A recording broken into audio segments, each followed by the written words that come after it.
Am I tweaking or was that really messed up? Like paused and played really quickly and weird. What, the intro? Yeah. I don't know. I'm on my garbage old laptop. My mother-in-law's here kind of helping out with the kid today. I start a new job tomorrow and my anxiety levels are through the roof for obvious reasons. So this is going to be a quick episode. Probably about 45 minutes. I will just, Mark, you'll probably be mid-sentence, 45 minutes in, and I'll just hit the stop button. All right.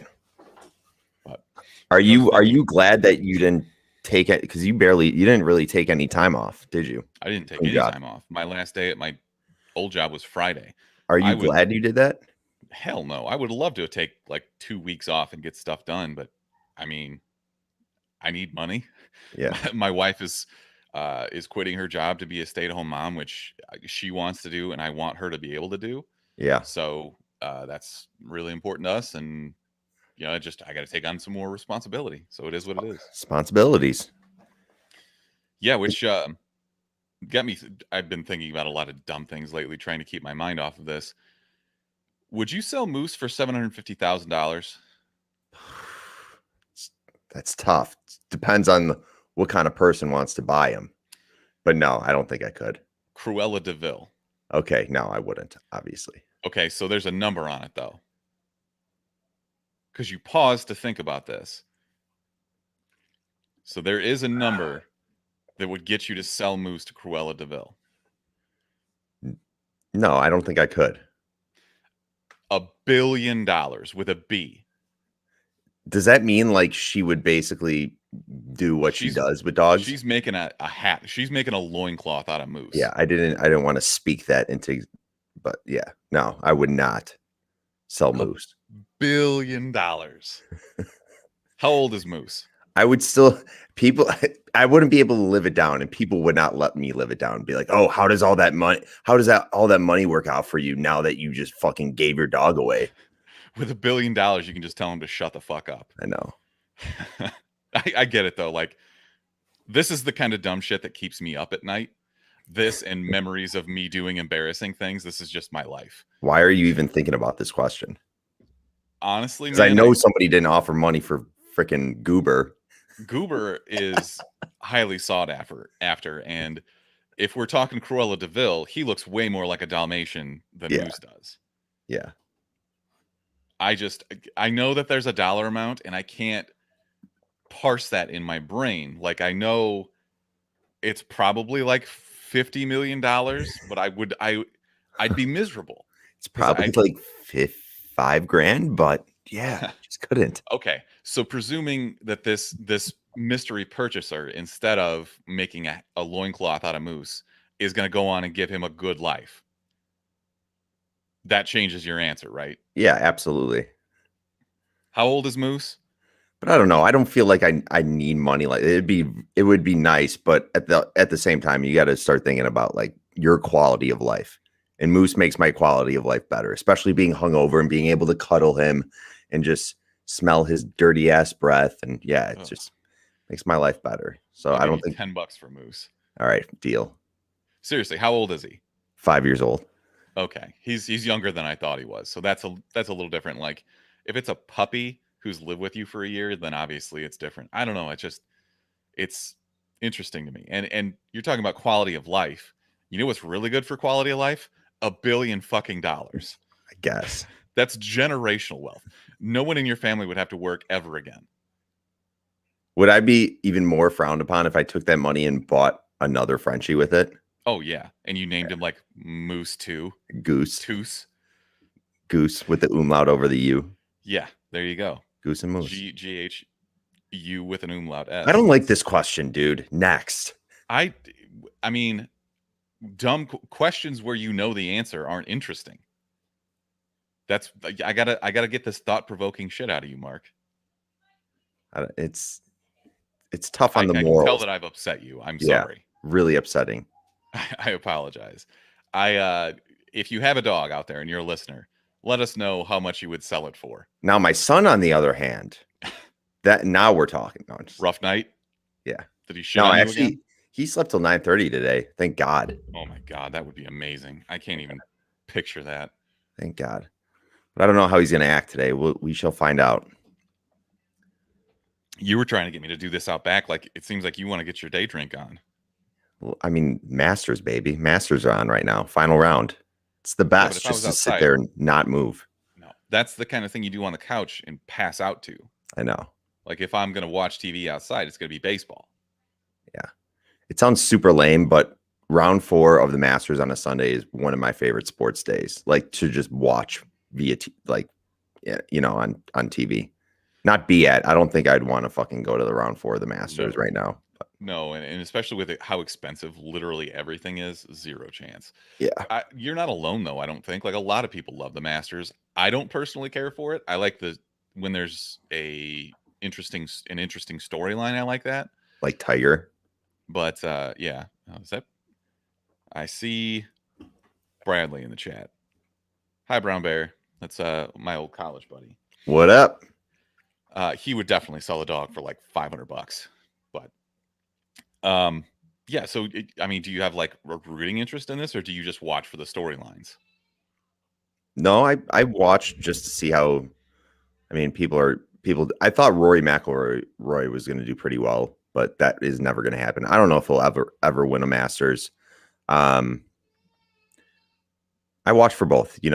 Obviously, there's some great storylines that happen in some of the most recent Masters. Even Dustin Johnson winning last year, and then having Tiger put on the green jacket, him being arguably the best golfer right now, and being able to win the Masters, and then I think it's super cool. Like the winner before being like Tiger, passing the jacket on to him. That's unreal. Like him growing up, I'm sure that was a dream. That was probably better than what he envisioned his first time winning the Masters, is Tiger freaking Woods putting the jacket on you. Yeah, and he grew up watching him, because Dustin Johnson's not old enough to be like a Jack Nicklaus fan or whatever. Yeah. If you won the Masters, what would your menu item be for the following year? Because they do that, right? The winner picks what the next year's menu is going to have on it, and this year was like pigs in a blanket, which they tried to make as fancy as humanly possible, which I always find hilarious. I just do like cheesy gordita crunches or something. I think I would just do tacos. Yeah. Doesn't that sound amazing?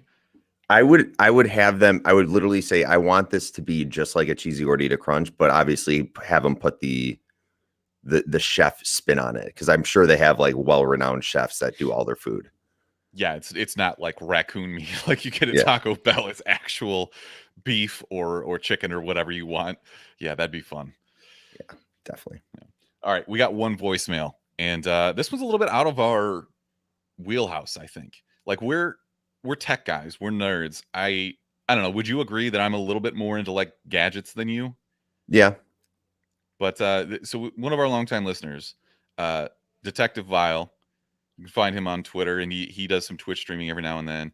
He left a voicemail. I'm sorry, I'm in my living room on my shitty laptop. I can't pump the audio in. But this is something that's, I think, going to become more prevalent. And these are basically smart glasses. Kind of smart glasses, kind of not. Like, when I first heard about this, I immediately thought Google Glass, and that's not the case. That's not what we're looking at here. So he's talking about the Razer Anzu smart glasses. And they're like blue light filtering, and they have speakers that sit right above your ear. So it's kind of like having headphones, but you don't have to stick them in your ear. So a lot of people don't really like that sensation, that feeling. So maybe this is better for them. I'm looking at them on the Razer website right now. $200 is pretty steep for something like this. Steep? Yes.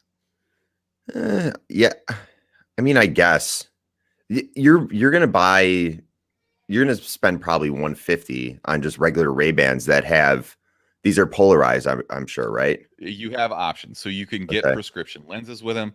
I think that I would be more inclined to try something like this if I wore glasses all day, every day. Yeah. They are IPX4 water resistant, which is not waterproof. So that's kind of a concern, especially like you get stuck in the rain and like they're your glasses, then you're kind of effed. Mm-hmm. But I don't know. It's a cool idea. They look like, if you were walking past someone who was wearing them, I don't think you'd be able to pick them out. You wouldn't be able to see like, oh, they're wearing those Razer glasses. Like, I think Oakley did this a couple years ago, but they were just those were ugliest ungodly looking huge. Yeah. Like those look terrible. Here, I'm going to pull up a quick picture. Yeah, these honestly don't look that bad. I'm in the same boat as you. I don't know if I would actually find that much use to them.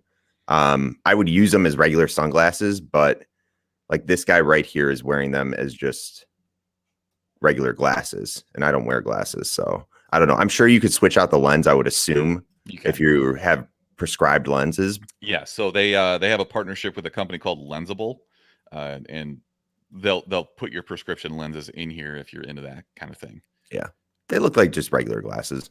You could see that there's like that. I don't know if it's just the picture, but that blue tint. I don't Yeah, know. so they're blue light blocking.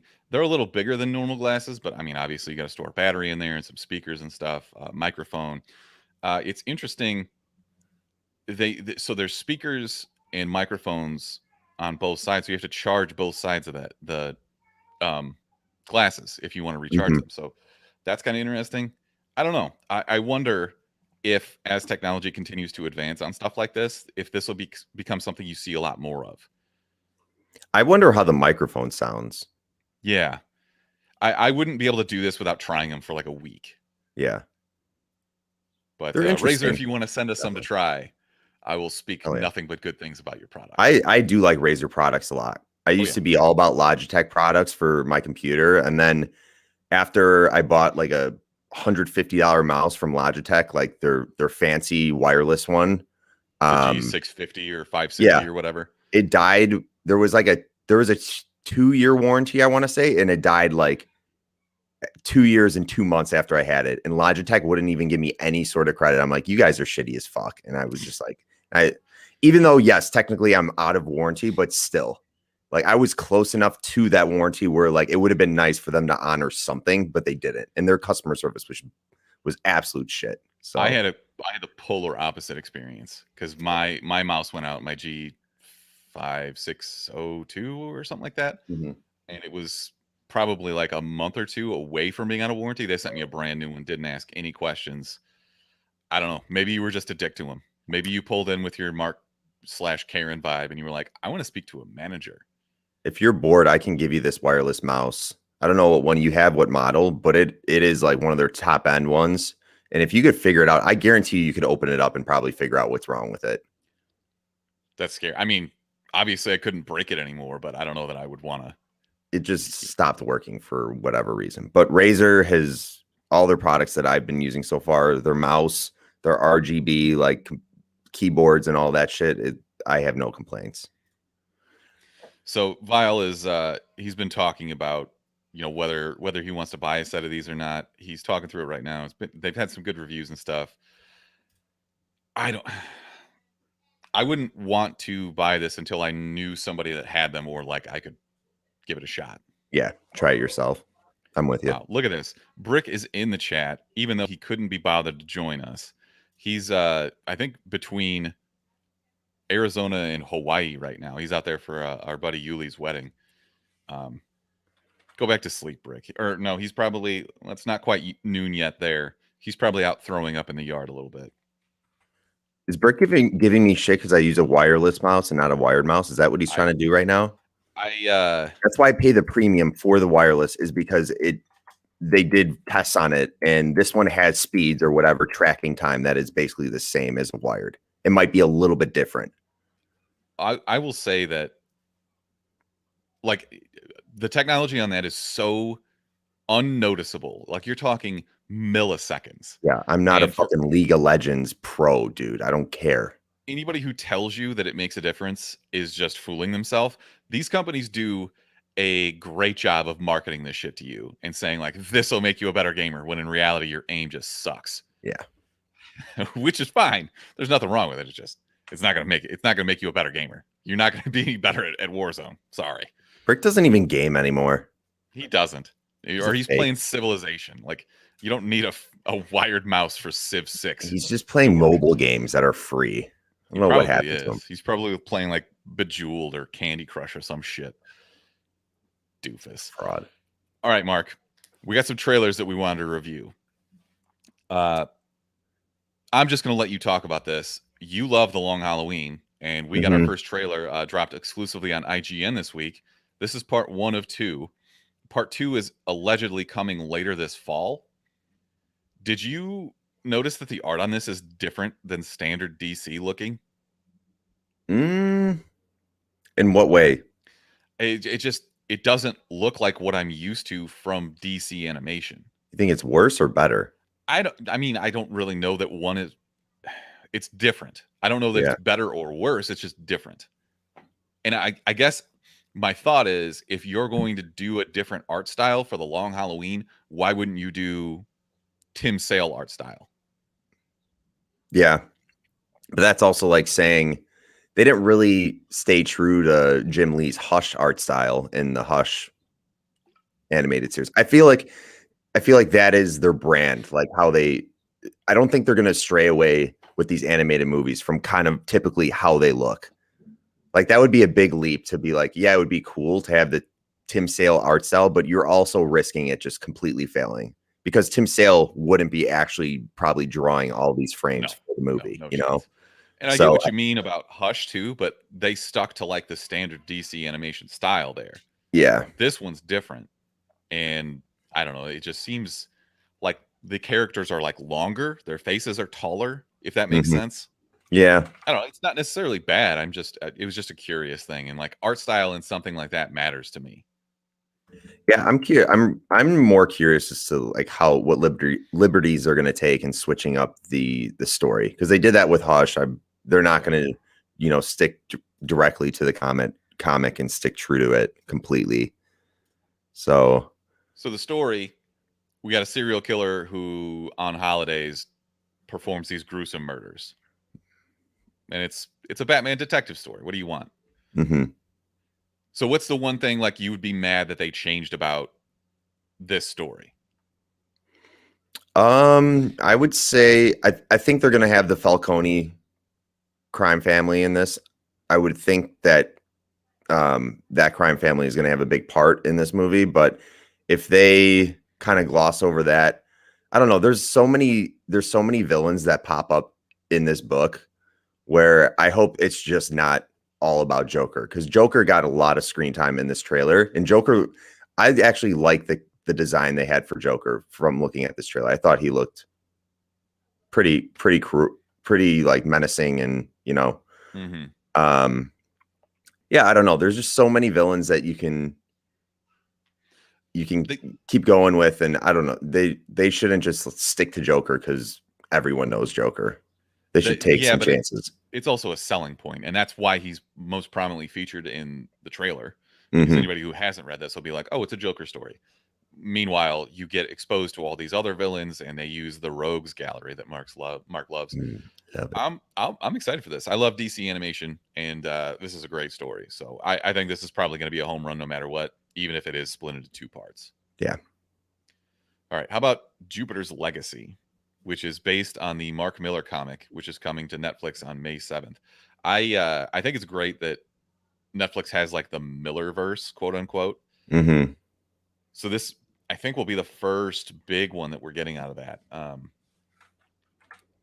What were your thoughts on the trailer and the story overall? Uh, I think it looked. I think it looked okay. I couldn't tell if they were trying to do like something more The Boys ish. I haven't read this comic either. It's an Image comic that came out in what the early 2000s or something.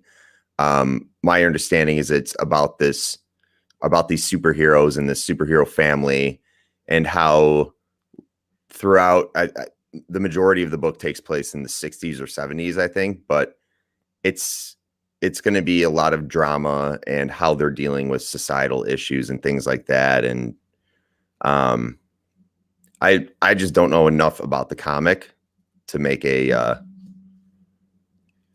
like it. I don't know.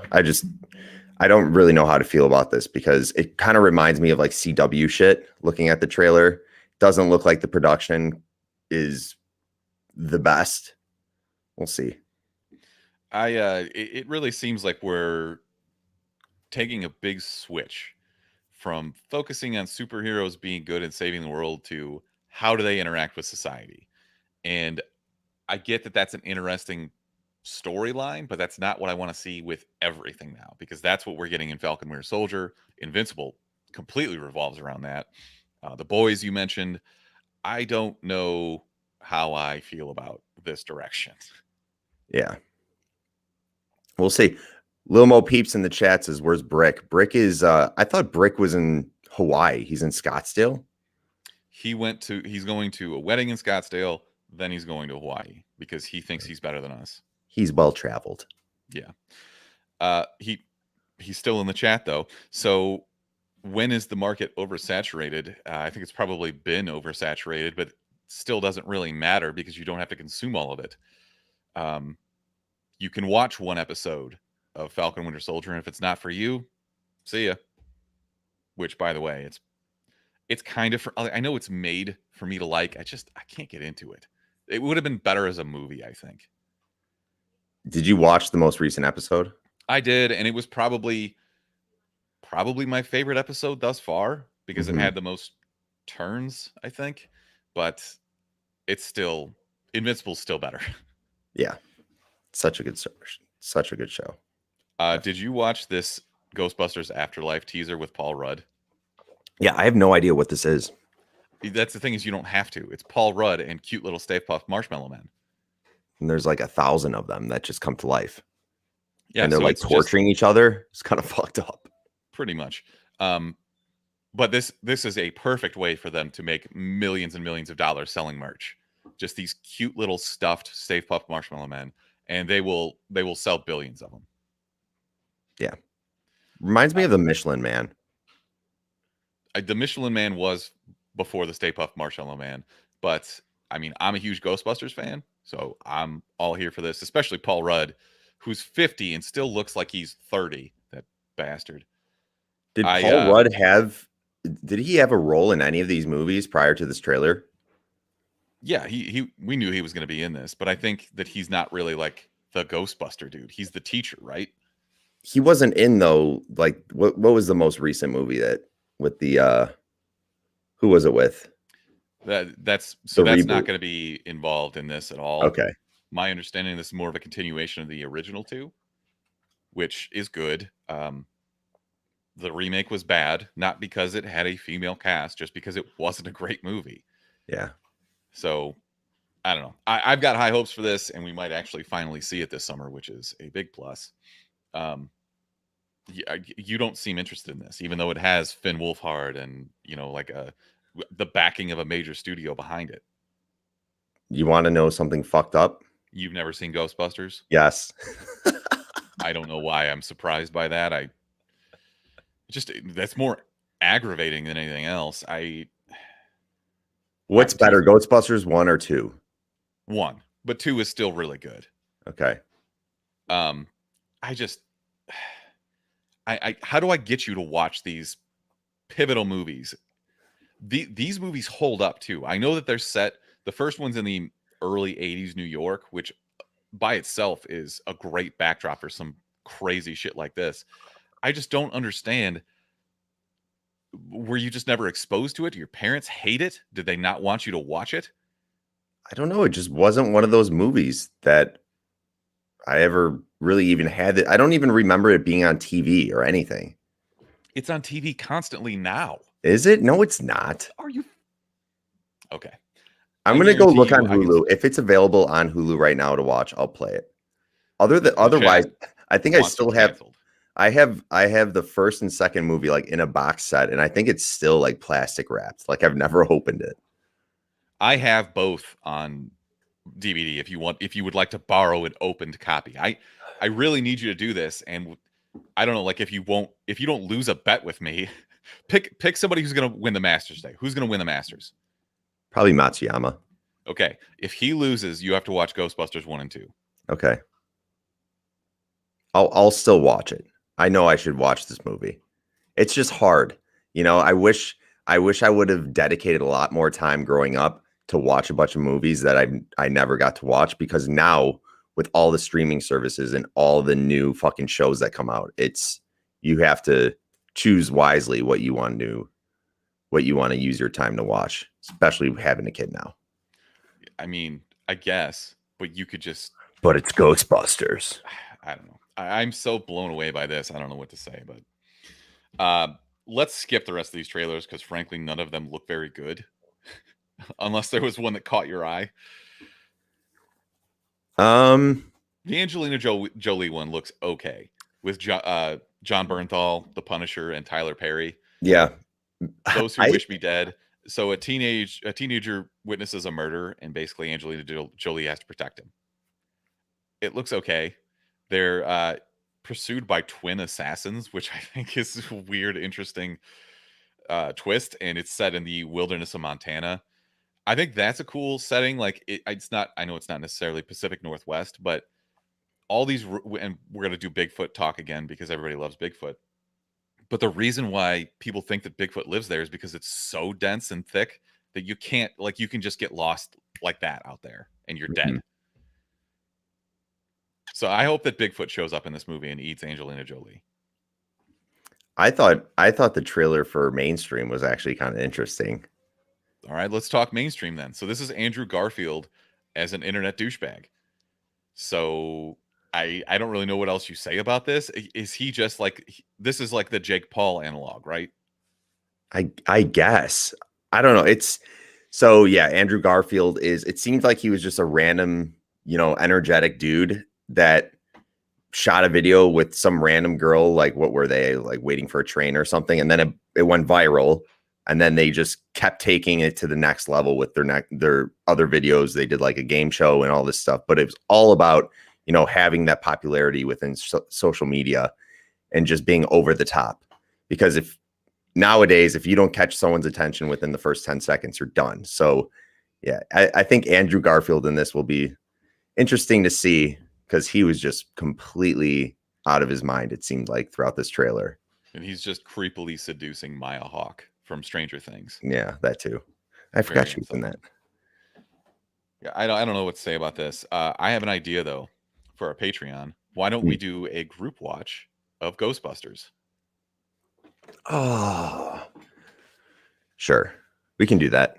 Well, I feel like it would be just all of us staring at you the entire time, trying to see your reaction. Do you ever show somebody a movie and they're just not into it? They're like scrolling through their phone and shit. They're just upset. Yeah. I take it as a personal insult, which I know that I shouldn't. It's not an insult, but it's still like a slap in the face. Like you're trying to show somebody a super funny YouTube video and they just don't give a shit. What I'm thinking of when you say that, I instantly think about when I saw Cabin in the Woods with Kelly. In the ending of that movie, I was like looking at her reaction, and she just wasn't interested. I'm like, this is the like craziest twist ever. It's amazing. She's like, it was too much. I'm just like, what? It's amazing. Yep. Brick's still in the chat. I made him watch Better Off Ted, and he wasn't into it. I think Better Off Ted is genius. It's hilarious, but I think the opposite of that is Erica for years refused to watch Game of Thrones, even though everybody was telling her how good it was and all this stuff. So eventually she caved, and so I got to watch, like, I knew that the Red Wedding was coming.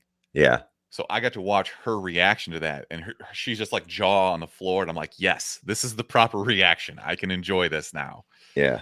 So that it's interesting, the spectrum there, but let's move on. We got a little bit of news, proper news that is. So when HBO Max came out and said that we're going to do this tandem release thing where we're going to do theatrical releases, but it's also going to be available on HBO Max for 30 days. They have not decided yet if Denis Villeneuve's Dune is going to go to HBO Max now because they made too much money on Godzilla vs. Kong. So Godzilla Kong had a 5-day theatrical release of $50 million, which, in the old world is nothing. But obviously in this world is a lot of money for a streaming, I guess a production company would be more accurate way to put it. This is Warner Brothers, and they're starting to see now that people are willing to go to a movie theater. And this is going to be one of those things like, do you stick to your guns and keep doing this because that's what you promised? Or do you do the cash grab thing? Do you think this is going to piss people off if they don't put this out on HBO Max? So Warner Brothers already announced that they're not having any 2022 movies, right? on HBO Max, going right to HBO Max. The plan was for just 2021. I don't know that they made a specific announcement on this, but when they said that they were going to do that, my point was at any time they can just be like, yeah, we're not going to do that anymore. They're not obligated to do anything. Yeah. I would say they have some sort of obligation, or they should at least stick to what they promised. Is when they marketed the whole, look at all these movies that are coming right to HBO Max. If they were to take one of those away, and Dune was one of them, right? Yeah. So I think that's kind of shitty. The way, like, they should have better marketed that if they weren't prepared to say, like, okay, we're absolutely, no matter what happens, going to have this premiere on HBO Max. That's not how you advertise it, though. That's not how you get people to click and sign up. You've got to promise them long-term stuff. And I totally agree with you. I would be pissed if they were like, we're not going to do that anymore, because that's been part of their selling point for HBO Max. That said, I think HBO Max is worth having. They have a ton of content. They've been releasing new stuff. Actually, one of my recommendations will be later on an HBO Max exclusive show.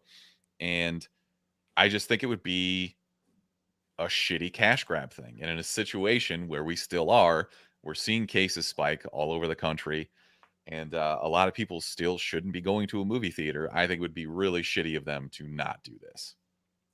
Yeah, where did they say specifically where a lot of the money was coming in for people going to the theaters to see this? The 50 million in 5 days that I referenced was domestic box office. It was all domestic.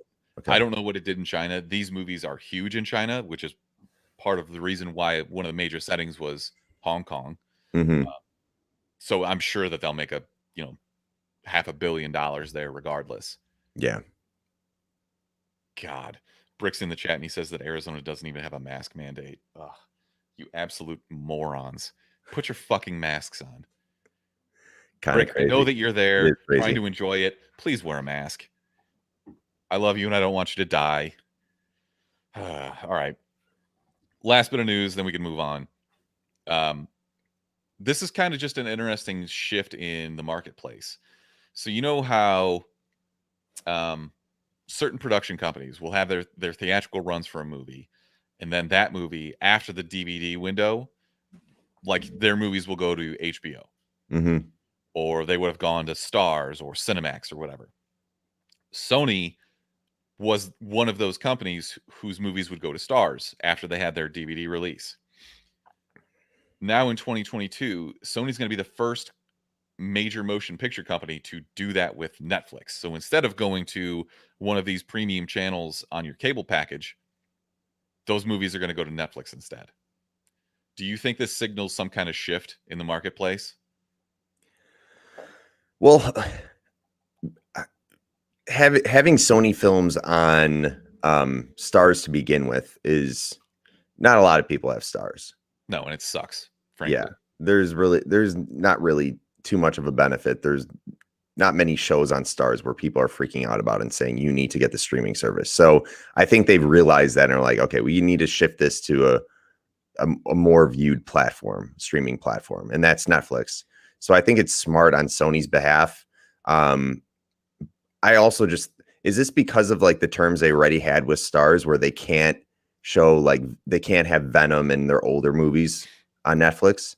I'm guessing that this is just a contract that the period lapsed on, and they brought it out to bid, and Netflix was ponying up the cash. Yeah. Yeah, so this is going to kick in 2022. So anything that we know coming next year, which would include Uncharted, Escape Room 2, Spider-Man No Way Home, the next Venom, and Ghostbusters Afterlife, those will not be a part of this deal. This kicks in for theatrical releases starting in 2022.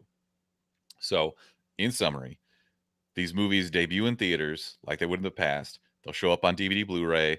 Then after that, they'll show up exclusively on Netflix. So you won't see it on FX. Whatever. It's Netflix. Is Netflix do FX? I wonder if Netflix will ever get to the point where they'll partner with somebody like Sony and they'll be able to actually premiere a big blockbuster movie. Because right now, like, I don't really see it. It doesn't matter to me one way or another. It's going to be nice having it on Netflix, but you're still waiting. It's not like you're getting these movies earlier. You're still waiting till after they come out on Blu-rays. It's just more people are going to watch these movies, you know, if they haven't seen them in the theaters, because it's going to be readily available on Netflix now to the majority of the streamers. But yeah, it doesn't make a big difference to me. Oh, Remy just walked in. He heard me talking about how much it would cost for me to sell him to Cruella DeVille. Rick, I know you're still in the chat. Name your price for Khaleesi. How many millions of dollars would it cost for you to sell Khaleesi to Cruella DeVille? All right. Do you have a best man alive? I don't know if I'd call him a best man alive, but supposedly some dude out in Oklahoma City stole a Doritos truck, and I thought that was pretty fucking hilarious. And they were on a chase for like 100 miles, so this didn't end easily. Like the cops were chasing this guy down for quite some time. Imagine just stealing a Doritos truck though, and it only being half full. Like the fucking bag, and just being let down. Like you open the back of the truck and it's not even half full. You're just like, fuck Doritos. That's brutal. Yeah, but also you're kind of a dick for stealing Doritos. You're depriving other people of having their Doritos. And imagine it only being nacho flavored. The worst. You really think so? You think those are the worst Doritos? I would much rather eat spicy nacho is way better than regular nacho flavor. Nacho flavor is for psychopaths. It's either Cool Ranch or the sweet chili. I think it's sweet chili. The purple bag. Those are the most underrated Doritos there are. I don't eat a ton of Doritos. I like a good like salt and vinegar or barbecue chip. Just burning the top layer of your tongue off. Pretty much. Sorry, I'm trying to pull up. Here we go. I'm so surprised this guy's not from Florida though, the way he looks. I've got a best zoo alive. Chinese zoo. So I will just play this clip because I won't do it any justice.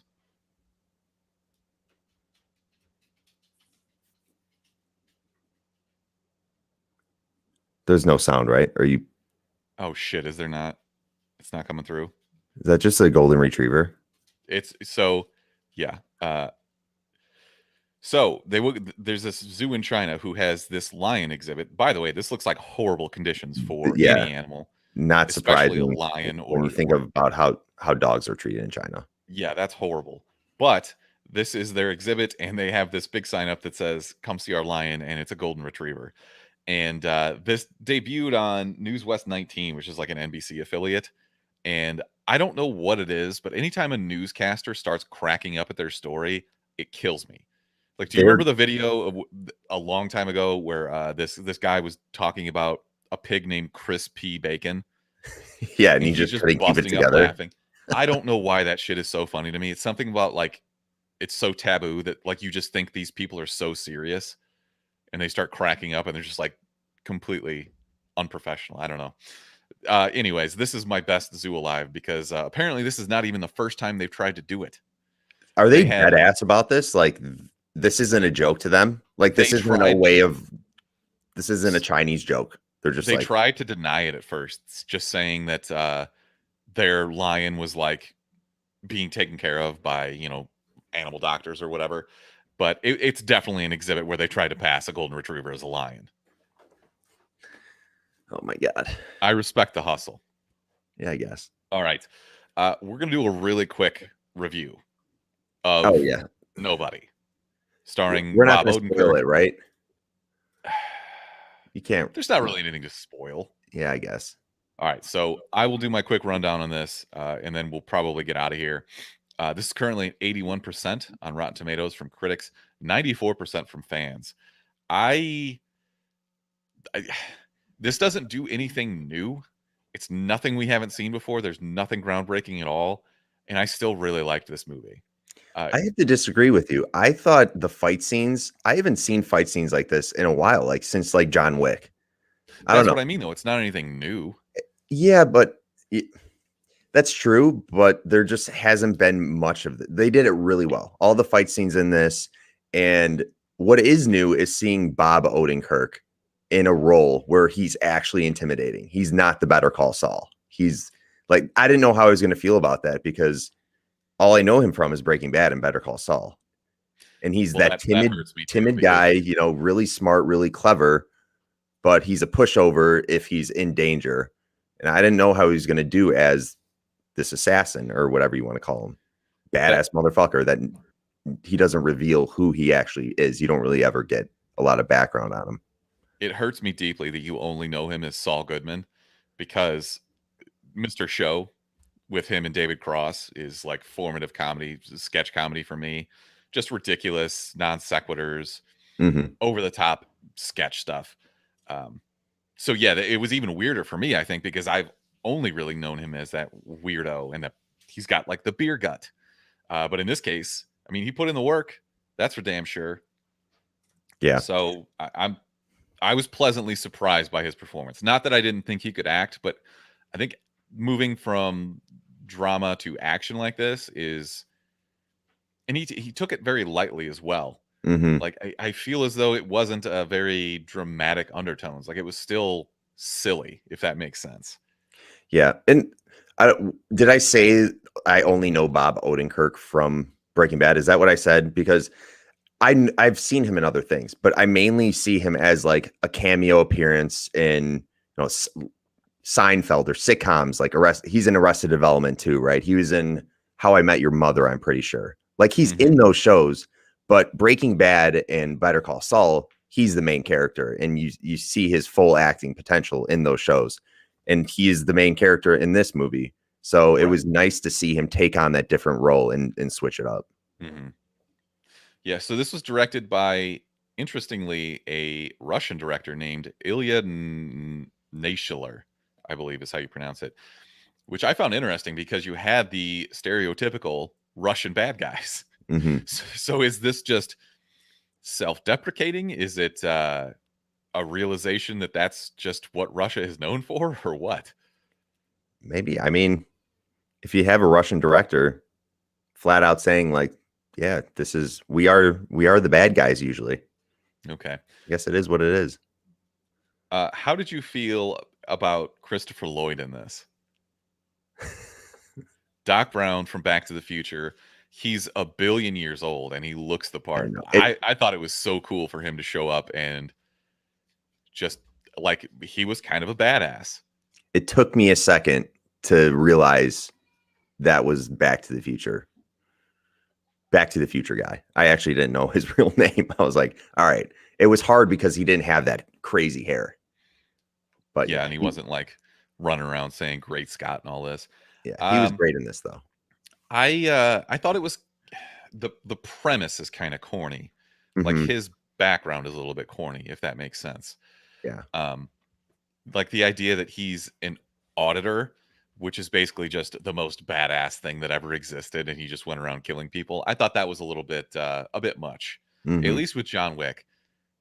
Like a background in a world of assassins, and there is nothing that this movie could have done to not draw John Wick comparisons. It just is what it is. It's the unsuspecting guy who's just like the ultimate badass. Yeah, I will just say one of my favorite scenes in this whole movie was the bus scene. And whoever did the fight choreography and the ability to just use the different things in the bus, like the railing to hold on to, and they did a really good job at utilizing the surrounding, you know, theme to make that scene what it was. It was freaking amazing. When he gave that guy a fucking tracheotomy with like a Dunkin' Donut straw, yes. I was in my seat like, ugh. So that's good that stuff. Actually happened at my high school. A kid he was benching and he dropped it on his neck. Oof. And the guy that was overseeing like the gym area was like a Marine, and he basically punctured his trach or whatever, because it like literally just crushed his whole neck. This conversation makes me extremely uncomfortable. Yeah. My favorite scene was in the club when Bob Odenkirk shows up and old boy Big Batty was karaokeing his ass off. And Bob Odenkirk's just sitting there like eating dinner, just calm as could be, and he's got a claymore strapped to his chest. Yeah. I loved that scene. I thought that was and the way that Bob Odenkirk sold it was chef's kiss. Yeah. So, why don't you give me a recommendation or a rating on this, and then we can hurry up and get our recommendations done and get out of here. I think it's definitely a see it. At least it's a see it for me. If you like the John Wick franchise and you like, fast action and some brutal gore scenes, this is in your wheelhouse. And Chad Stahelski, who basically made John Wick what it was, producing, directing, stunt choreography, he is a producer on this, so it has a lot of the same feel. For me, this is again a see it. I don't. You're not gonna. Our style. We like these movies. That what we've compared it to. There's also infinite possibility for a sequel on this. Oh yeah. Or multiple sequels or spin-off shows or whatever. They do a lot of stuff that they introduce that they don't reference again, like the guy that you see in the barber shop, his friend who's RZA from Wu-Tang, who just shows up at the end and starts killing people. There's a lot that they could explore here that they left unexplained. So this is a see it for me as well. All right, let's do our recommendations so we can wrap this up. What do you got for me? I posted in the Discord. I love electronic music, like chill house music. And there's this YouTube channel called Circle, but it's with an E, CERCLE. And all it is these DJs that play like trance, chill house, like relaxing kind of electronic music. And it's just drone shots. And they're in these beautiful places. Like there's one where they're in Egypt. There's one when they're in Mexico City. It's just really cool landscape, drone shots.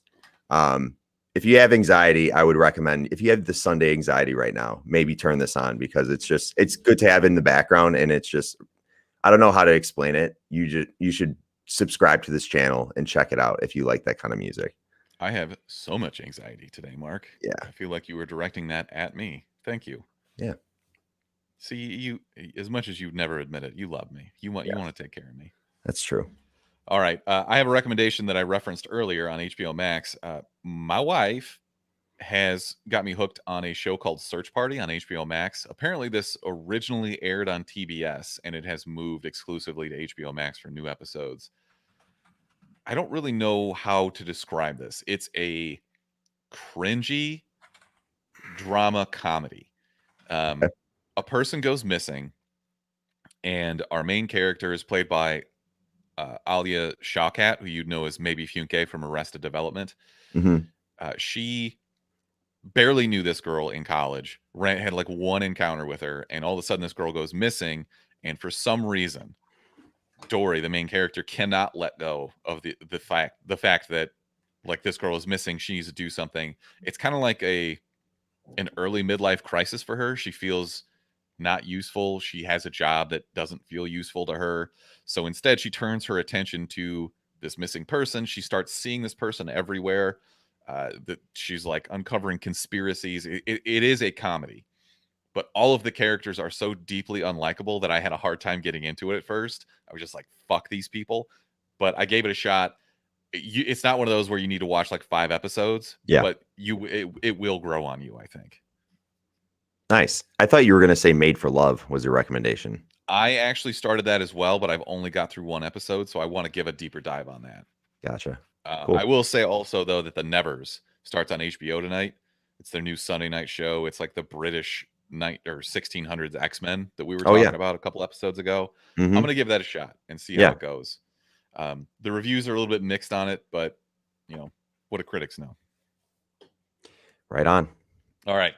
So this is going to wrap up episode 241 of the Chumpcast. Apologize for being a little bit shorter, but we appreciate you for tuning in. You can find us on all social media at the Chumpcast. You can call or text us at 847-920-6107. Mark, you got anything you need to plug? Nope. All right, perfect. We'll be back for D&D this Tuesday night, probably around 7:30 or 8. And until next time. Jumps out, motherfucker.